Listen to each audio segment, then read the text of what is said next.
మనిషి ఆరోగ్యంగా బతకాలనుకోవడం ఒక ఆర్థిక నేరం కిందకి పరిగణించబడుతుంది. లేకపోతే వందల కోట్లు ఖర్చు పెట్టి హాస్పిటల్ కట్టేటోళ్ళు ఏం కావాలి, కోట్లు కోట్లు ఖర్చు పెట్టి డాక్టర్లు చదివి డాక్టర్లు అయిన వాళ్ళ గతి ఏం కావాలి, ఇటు జిమ్ములు, న్యూట్రిషనిస్టులు, డైటీషియన్లు వీళ్ళందరూ ఎటు పోవాలి. అందుకే ఆరోగ్యంగా బతకడం అనేది సమాజానికి హానికరం. ఇంట్లో చేసే ప్రతి పని పెద్ద కష్టం అయిపోయింది అని చెప్పేసి పైసలు పెట్టి మరి మిషన్లు కొనుక్కొని మొత్తం మిషన్ల పైన ఆధారపడేటట్టు చేసిర్రు. తర్వాత ఆరోగ్యాలు పాడవుతున్నాయని చెప్పేసి మళ్ళా పైసలు కట్టి జిమ్లలో జాయిన్ చేసి అక్కడ తీసుకుపోయి ఇంట్లో చేసుకునే పనులే చేపిస్తున్నారు.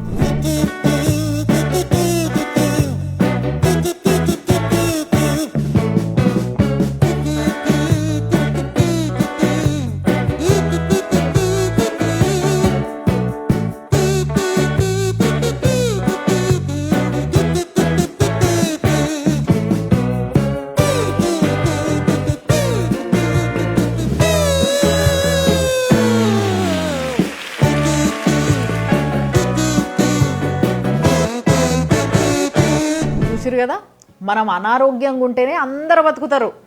అదే ఒకవేళ మనం ఆరోగ్యంగా ఉండడానికి ట్రై చేసినాం అనుకో, అది ఆర్థిక నేరం కిందికి వస్తుంది అన్నట్టు. ఇంకా చెప్పాలంటే మీరు చుట్టూ చూస్తే మేజర్గా 2 రకాల హొల్లులు కనిపిస్తాయి మీకు.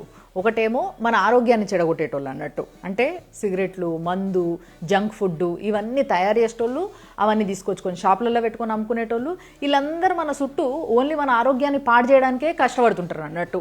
మళ్ళీ ఈ ఆరోగ్యం పాడైపోయిన తర్వాత దాన్ని రిపేర్ చేసేటందుకు మళ్ళీ ఒక వ్యవస్థ తయారవుతుంటుంది అన్నట్టు పక్కకు. వాళ్ళేమో ఆరోగ్యాన్ని బాగు చేయడానికి ఒక పెద్ద సెటప్ పెట్టుకుంటారు. అంటే ఇటు మన ఆరోగ్యాన్ని చెడగొడుతూ పైసలు తీసుకుంటారు, చెడిపోయిన తర్వాత దాన్ని బాగు చేస్తామని కూడా పైసలు తీసుకుంటారు. మొత్తం మీద సమాజానికి పైసలు వంచే పనిలో మనం ఉంటాం.